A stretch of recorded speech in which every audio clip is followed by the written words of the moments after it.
Welcome to today's thrilling story. In this tale that escalates from mystery to shock in an instant, we'll dive into what happened when a boy discovered a strange hole in his backyard.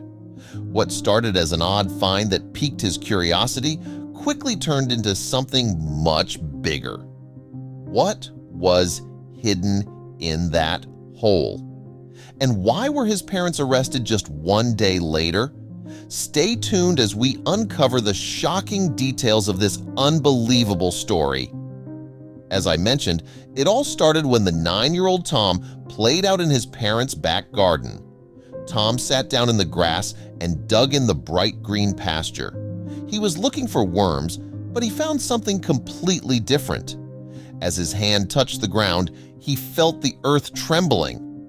Tom stood up from his seated position and looked on in awe as he saw the ground in front of his feet cave in. The sight of the sinkhole expanding frightened and confused Tom a bit, so he took a step back for his own safety. But that initial fear didn't last all that long. Because fright turned into intrigue quickly, Tom edged closer to the hole and decided to crouch down beside it. The rumbling stopped, so Tom estimated that it was safe now to take a look inside. He leaned over, bringing his head deep into the hole. There is something in here! Everything in Tom's body wanted to get even closer so he could inspect the buried thing. But he changed plans when he heard his mom chanting his name inside the house. "Mom has to see this!" He spoke with excitement. He ran inside, told her about the sinkhole, and pulled her sleeve until she was in the garden. When Tom showed the mysterious hole, his mother was hesitant. She didn't want to peek inside, but Tom was convincing enough to make her crouch beside him. With a worried look on her face, she put her head down the sinkhole and investigated. But pretty quickly she let out a small scream.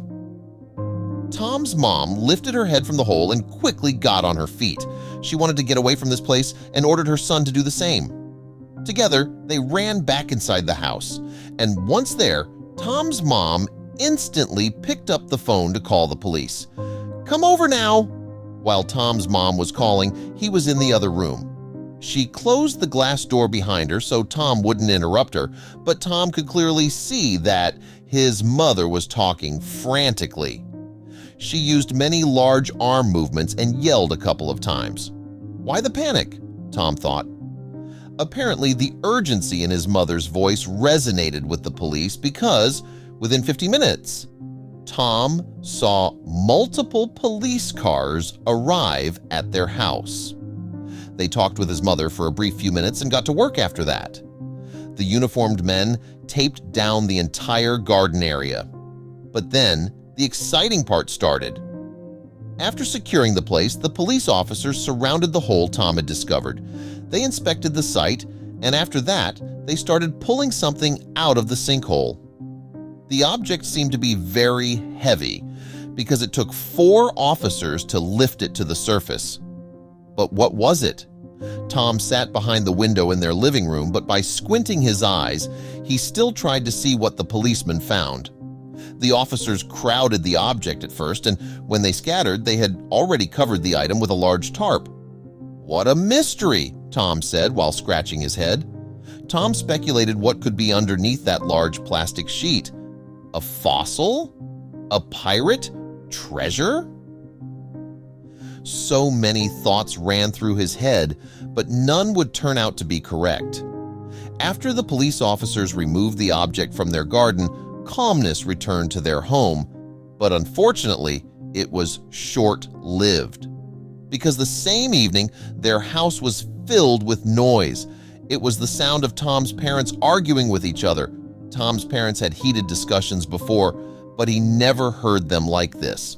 The young boy listened in and heard his mother mentioning the hole, but he couldn't make out much more. The arguing eventually died down, but the same could not be said about the heated tension surrounding that mysterious object. Because the very next morning, it reached its peak when the same policeman from the day before rang their doorbell. "What do they want?" Tom asked his mother with a worried face. Tom saw the uniformed men walk into their house with stern looks on their faces.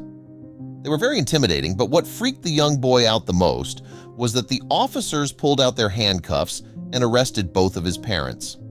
What is going on? Are mom and dad criminals? Tom had so many questions. While one of the police officers escorted Tom's parents to the police car, the other one approached Tom. "Hello, kid. I'm Officer Dunleavy. What's your name?" he asked. Tom said his name while weeping and asked what the policemen were doing. The officer couldn't say, but he asked Tom if there was anywhere he could stay for now. As Tom locked hands with the next-door neighbor, his confusion rose. So much stuff happened that it was too much for his young mind to comprehend. And that same night, the TV added to that mindset. It was a little after dinner when the neighbors switched on the television. There, Tom suddenly saw his parents on the news. The news report mentioned a theft of epic proportions, and the faces of Tom's parents popped up beside it. It was unclear to Tom what they stole or why they were involved because the reporter didn't mention it. Every piece of the puzzle added more confusion, which frustrated Tom immensely. A frustrated Tom asked his neighbors what was happening because he started worrying about his parents, but they didn't know much more either. They only knew that it wasn't a good idea to expose Tom much longer to this dire news. So, as an act of kindness, they told him to go to bed early. But that night, everything changed, and the unclear became clear instantly. It all started when Tom couldn't fall asleep, which wasn't surprising with everything he went through. But because of this, he was awake to hear some noise from outside his bedroom window. The sound came from his parents' garden. Tom stood up from his borrowed bed and peeked carefully through the blinds. And that's when he saw 3 darkly clothed individuals.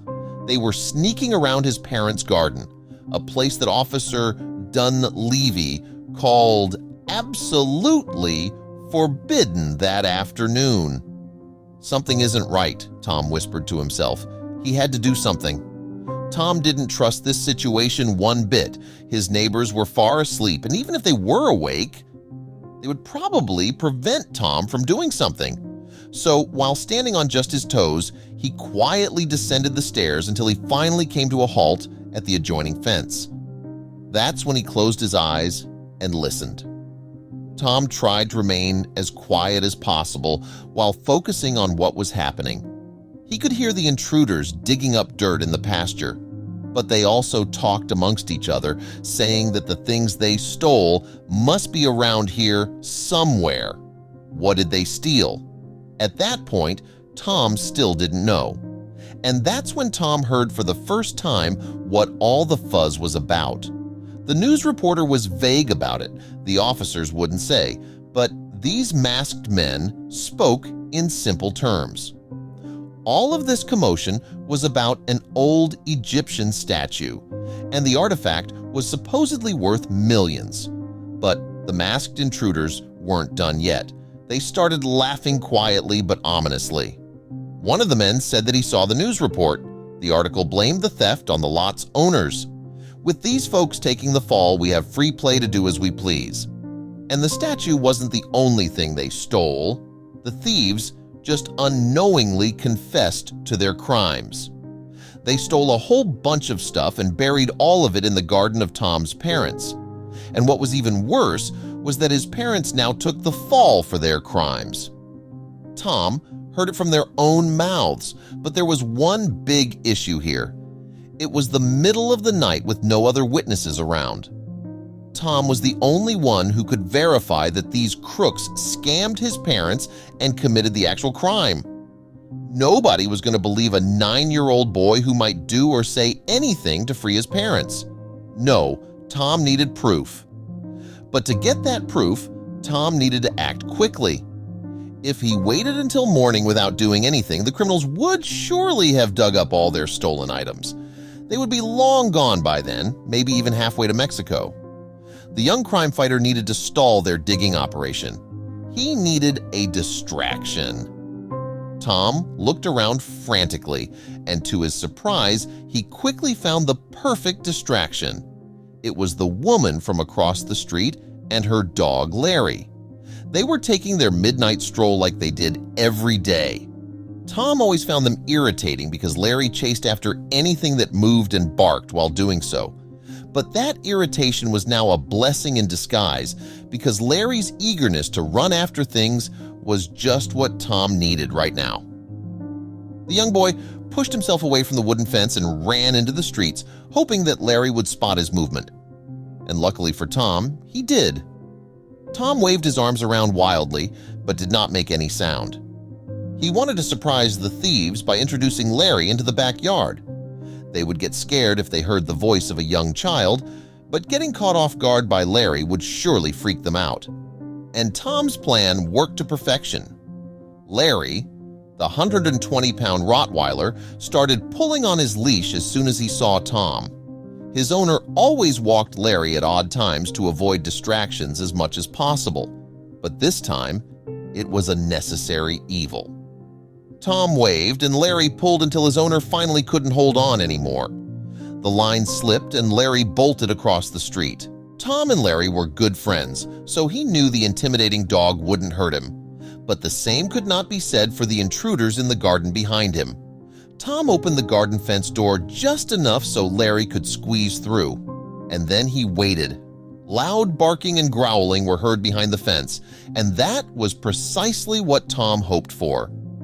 The neighbor from across the street arrived at Tom's location at that point, and she wanted to retrieve Larry from behind the fence, but Tom pleaded for her to wait, because moments later, the three criminals came climbing over the fence. Their clothes were torn to shreds, and they had shallow scratch marks all over their legs. Larry's owner was in shock. "Where are these people trespassing on your property?" the woman asked. Tom nodded as he started to explain the situation. They walked into Tom's parents' backyard and leashed the barking Larry again. And when Tom explained what these people did and how they framed his parents, the woman's mouth fell to the floor. "You're a very smart kid using Larry like that," the woman said. But their work was far from done. The thieves could not get away with their stolen items. That much was clear, because inside the garden was a large duffel bag with some of the stolen goods still in it. "Larry scared them of good. They fled without being able to take anything," Tom said, laughing. "But how are we going to catch them now?" That was where Larry's owner came into play. While Tom was busy keeping Larry inside the fenced garden, Larry's owner got a good look at the perpetrators. She said that one of the thieves had ripped the bottom part of his trousers. "And I saw a very distinctive tattoo there. Maybe that could lead us to them. But first things first, we need to exonerate your parents," the woman stated. She got out her phone and asked the police to come over immediately. Tom was glad that he wasn't alone in this anymore. Together, they could prove his parents' innocence. They didn't have to wait long for the police to arrive. And when they did, both Tom and Carol, who was Larry's owner, conveyed the same story. The fact that their separate stories matched up perfectly was critical in exonerating Tom's parents. Luckily for them, it did, and they were brought to the police station. While Tom and Carol shared details of the story again at the station, the other officers remained in the garden, where they would eventually dig up over 24 other valuable artifacts. Now, the items could finally be returned to the museum where they belonged, but there were still two things missing. Tom's parents needed to be freed, and the criminals still had to be caught. Luckily, their stories made sure that the exonerating process went smoothly. So, after all the facts were checked, both of Tom's parents were released from custody. Tom saw his parents enter the interrogation room, and an emotional reunion followed. Tom ran to his mom and dad, and the three hugged intensely. They heard what Tom did for them, and they couldn't be more proud of their clever son. And the second part of the problem was also not hard to fix. Carol sat down with a sketch artist and made a perfect reconstruction of the tattoo. The tattoo was cross-referenced with the police database, and within an hour they found a perfect match. These criminals weren't first-time offenders, so a detailed description of them popped up on the screen. "We got our lead, let's go out and catch these bastards," one of the officers said confidently. Police set out on a massive manhunt to catch the criminals, but Tom didn't care for that part anymore. He was just happy to have his parents back. They were able to return home and resume their calm and safe life. The young boy was able to sleep in his own bed again. And the very next morning, the following day, Tom was met with a welcome surprise. His father woke Tom up and asked him to come down to the living room. The TV was on, and the same news broadcast that victimized his parents before was now giving them great news. They found the criminals who framed Tom's parents. Police were able to find the tattoo artist, which gave them a location. And instead of fleeing the country, they found all 3 of the perps at the given address. "What idiots," Tom said, smirking. The manhunt and a criminal investigation were over, and with that, the stress surrounding it. But there was still one more surprise. The phone rang almost immediately after the broadcast ended.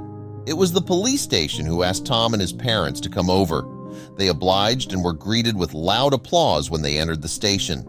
The entire force honored the bravery of the 9-year-old Tom. Carol was there too. They both received a Medal of Honor from the police chief, and a news article was written about their actions. Tom was a nationwide hero, and the criminals got what they deserved, a 20-year prison sentence. Tom was an honorable kind, his parents were innocent, and now the whole country knew it too.